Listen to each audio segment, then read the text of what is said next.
Perkenalkan saya Sulaisi, CGP Angkatan 7 dari SMK Remaja Pluit dengan BPGB di Yogyakarta. Di sini fasilitator saya Bapak Mamun Zulkifli, SPD MSI, dan juga pengajar praktek Ibu Umi Widiawati. Di hari ini saya akan melakukan kegiatan wawancara dari tugas kegiatan demonstrasi konseptual, yaitu bersama dengan kepala sekolah dari SMK Remaja Pluit. Saya perkenalkan, mungkin silakan Ibu Nuriyati. Ya, terima kasih. Assalamualaikum warahmatullahi wabarakatuh. Saya Nuriyati SPD, Kepala Sekolah SMK Remaja Pluit. Kebetulan hari ini saya kedatangan Ibu Aas yang mungkin sebagai selaku guru penggerak ya Bu ya, calon guru penggerak. Mungkin ada sesuatu hal yang akan disampaikan. Silakan Bu Aas. Baik, terima kasih. Selamat pagi Ibu Nuriyati. Pagi Bu Aas. Sehat ya Bu Nuriyati ya. Alhamdulillah. Baik. Terima kasih Bu Nuriyati untuk hari ini sudah berkenan untuk melakukan kegiatan wawancara dari tugas saya sebagai calon guru penggerak Angkatan 7. Di sini ada beberapa pertanyaan yang saya ingin tanyakan Bu Nuriyati. Pertama, saya ingin menanyakan mengenai salah satu mungkin bagaimana Ibu Nuriyati dapat mengidentifikasi kasus-kasus yang ada di sekolah SMK Remaja Pluit yang berkaitan dengan dilematika atau bujukan moral. Baik, terima kasih Bu Aas atas pertanyaannya. Saya akan coba jawab. Biasanya kami akan yang pertama adalah mengidentifikasi masalah. Ya. Setelah kita identifikasi masalah, kita lihat sebab dan akibatnya dari pokok masalah tersebut.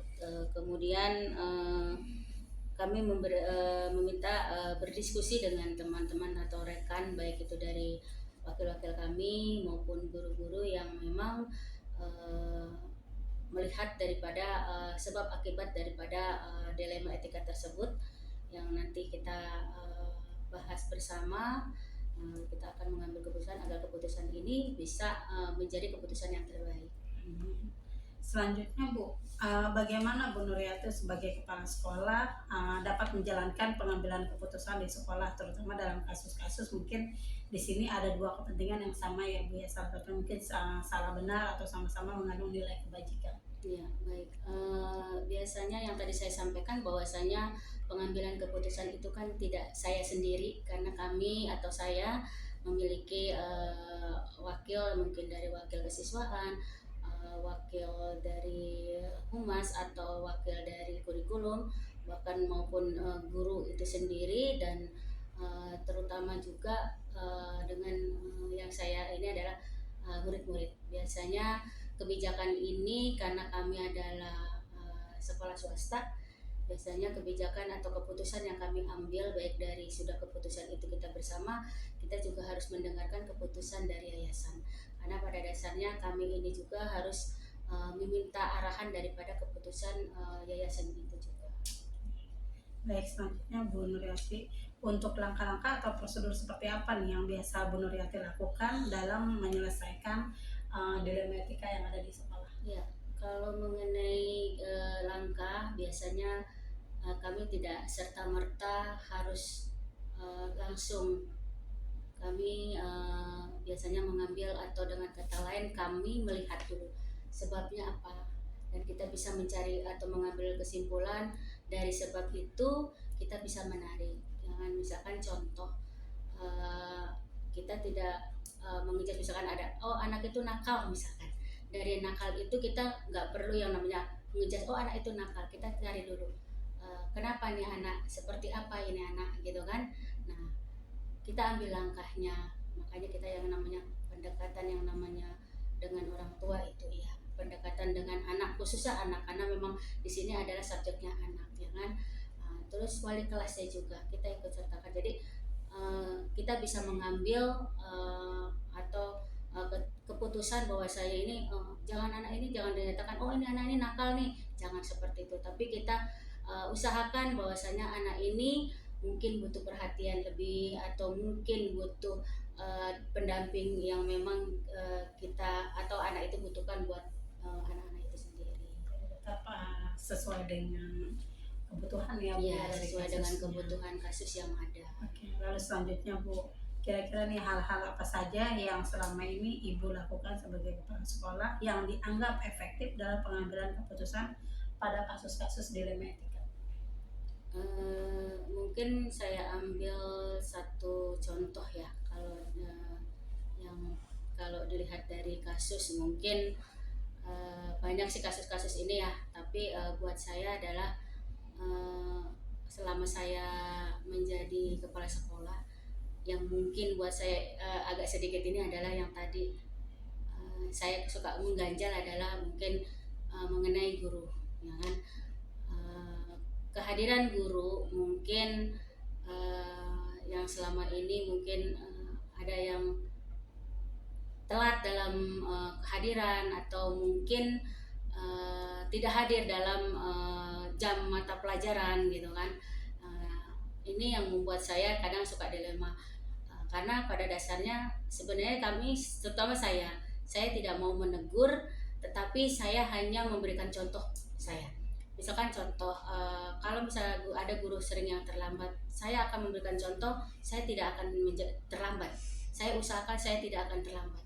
Kalau misalkan di pembelajaran atau di kelas misalkan ada jam waktunya mengajar, ada aja. Tapi ada juga guru yang mungkin eh, lupa, atau jamnya lupa. Kadang kan namanya guru kadang udah telat, kadang telat ya, akhirnya untuk persiapan kan kadang suka ini ya Bu ya.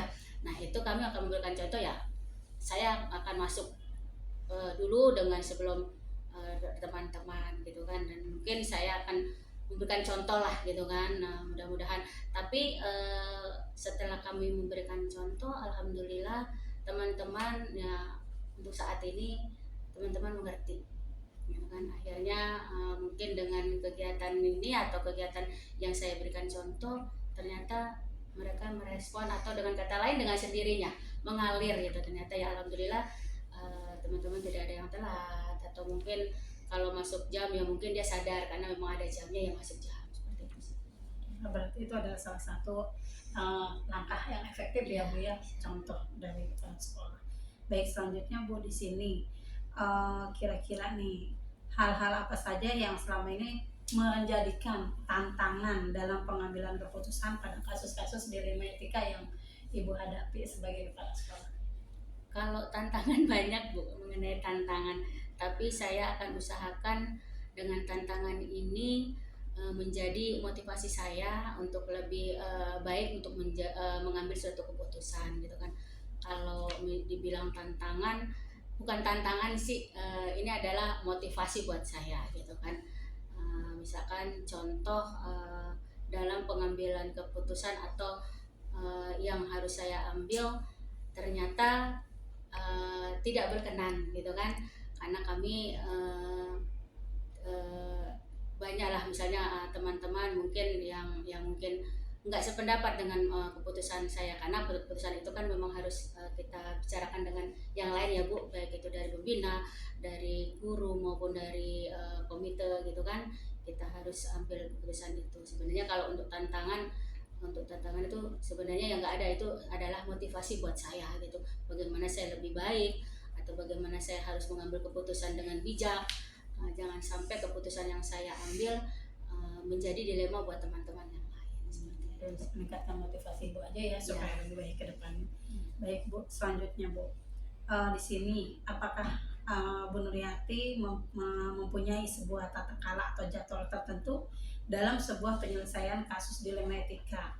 Misalkan itu apakah ada langsung menyelesaikan di tempat, atau memiliki sebuah jadwal yang harus dibuat secara seperti membuat agenda, atau menyelesaikannya sesuai dengan bentuk atau prosedur seperti apa nih kira-kira yang perlu dilakukan? Ya. Kalau misalkan untuk masalah jadwal, pasti kita jadwalkan ya Bu ya. Kalau yang memang misalkan contoh misalnya dalam pembagian tugas, itu memang perlu kita jadwalkan ya kan, karena memang pembagian tugas itu kan butuh yang namanya kerjasama dengan yang lain ya Bu ya. Baik itu dari wakasek yang lain maupun guru itu sendiri, karena pada dasarnya yang pembagian tugas ini kan memang berhubungan dengan mereka-mereka gitu kan. Nah, kalau misalkan untuk yang mungkin di lain itu kita akan secara mendadak mungkin bisa, atau dengan kata lain kata panggil kalau memang butuh saya misalnya, oh hari ini saya butuh pendapat nih dari guru ini gitu kan. Nah itu biasanya secara mendadak otomatis saya harus berbicara atau berkomunikasi dengan beliau gitu. Disesuaikan dengan kasus Keadaan atau apa permasalahan yang ada gitu. Baik, selanjutnya Bu, adakah seseorang atau faktor apa nih yang selama ini mempermudah atau membantu Ibu Nuriati sebagai kepala sekolah dalam mengambil keputusan atau dalam menangani kasus-kasus yang ada di sekolah? Kalau untuk orang yang membantu itu udah pasti Bu, karena saya bekerja tidak sendiri. Karena pada dasarnya saya punya wakil-wakil, saya punya guru, saya punya karyawan, dan terutama punya yayasan. Jadi kalau membantu sangat, jadi beliau-beliau atau mereka inilah yang membantu saya untuk bisa mengambil keputusan yang bijak. Karena tanpa beliau-beliau mungkin keputusan yang saya ambil tidak sesuai dengan keinginan orang banyak atau keinginan pada umumnya. Jadi keputusan ini adalah keputusan bersama, bukan keputusan individu atau keputusan saya sendiri. Sesuai dengan musyawarahnya ya. Yes. Baik Ibu, yang terakhir mungkin Bu ya. Dari semua hal yang telah disampaikan tadi dari beberapa kasus dalam etika, pembelajaran apa yang dapat Bu Nuriati petik dari pengalaman Bu Nuriati pada saat mengambil keputusan di dalam menyelesaikan dilema etika yang ada di sekolah? Ya. Kalau untuk diambil banyak ya Bu ya, karena dilema etika ini kan banyak, atau kasus-kasus ini kan banyak ya Bu ya. Banyak sekali yang kita bisa ambil, baik itu manfaat buat kami atau buat saya sendiri maupun buat teman-teman yang lain.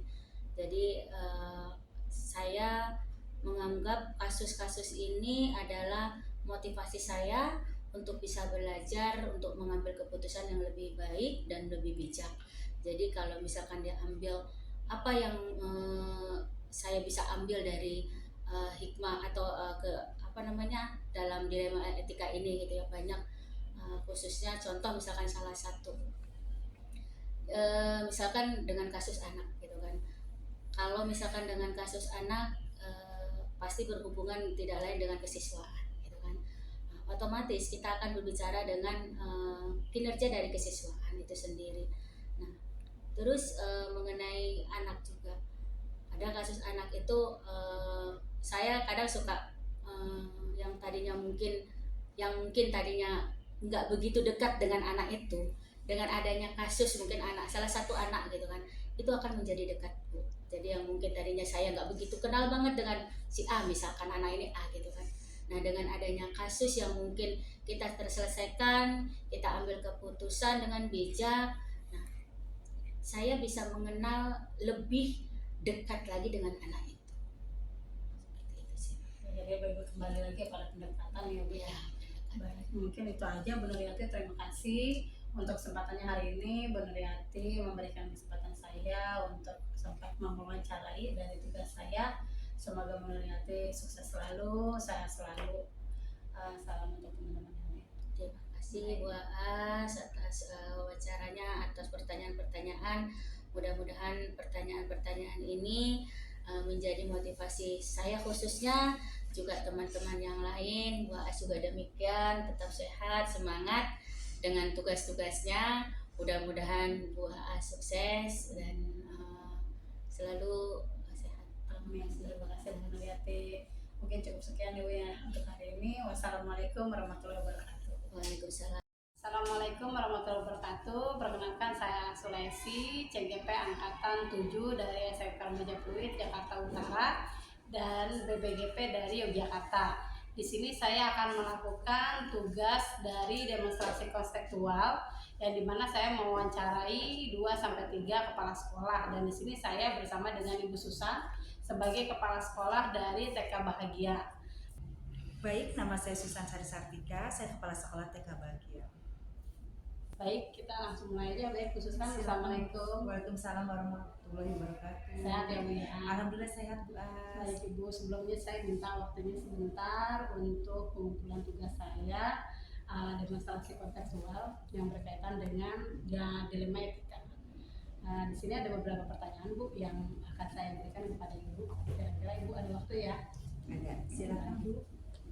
Mungkin yang pertama Bu, pertanyaannya yang saya berikan, bagaimana nih Ibu sebagai kepala sekolah dari TK Bahagia dapat mengidentifikasi kasus-kasus yang merupakan salah satu termasuk dalam dilema etika atau bujukan moral?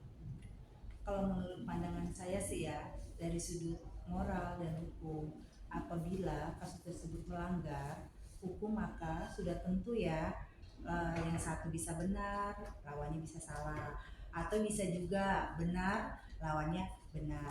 Maka masalah tersebut dilema etika. Ya, Bu ya.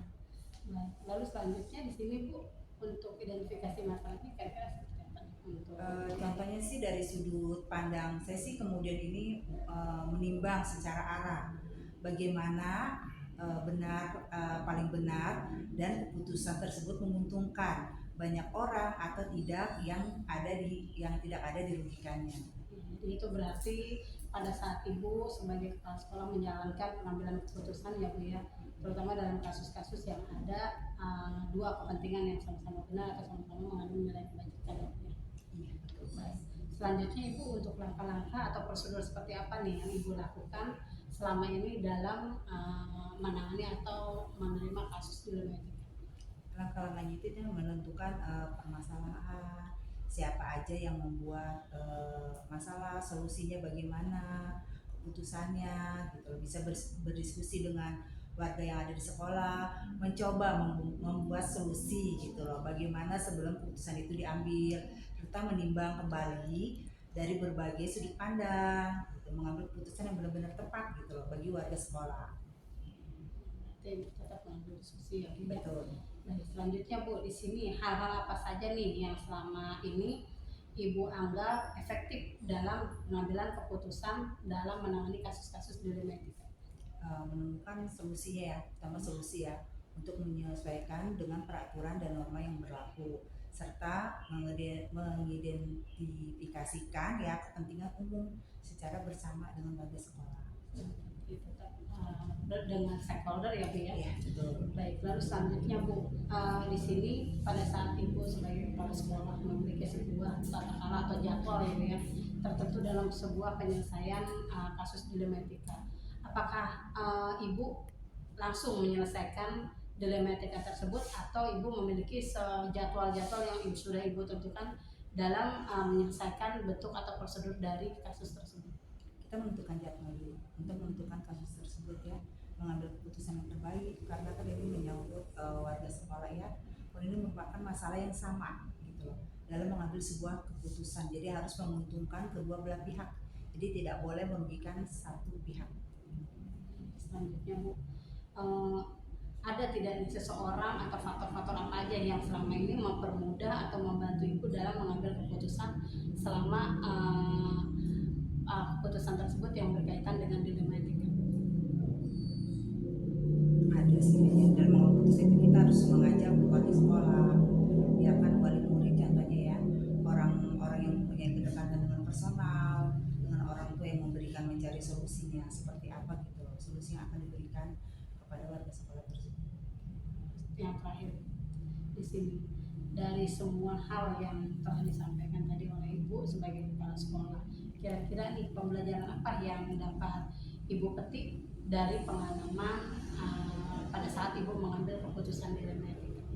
Mencoba menjadi lebih bijaksana dalam menganalisa sebuah permasalahan untuk pertimbangan dalam menentukan solusi yang tepat dan yang terbaik bagi kita semua. Semoga ya Bu ya tercapai ya. Baik Bu, mungkin sudah cukup Ibu beberapa pertanyaan yang saya berikan berkaitan dengan pertanyaan kita kegiatan wawancara dari tugas saya demonstrasi konseptual.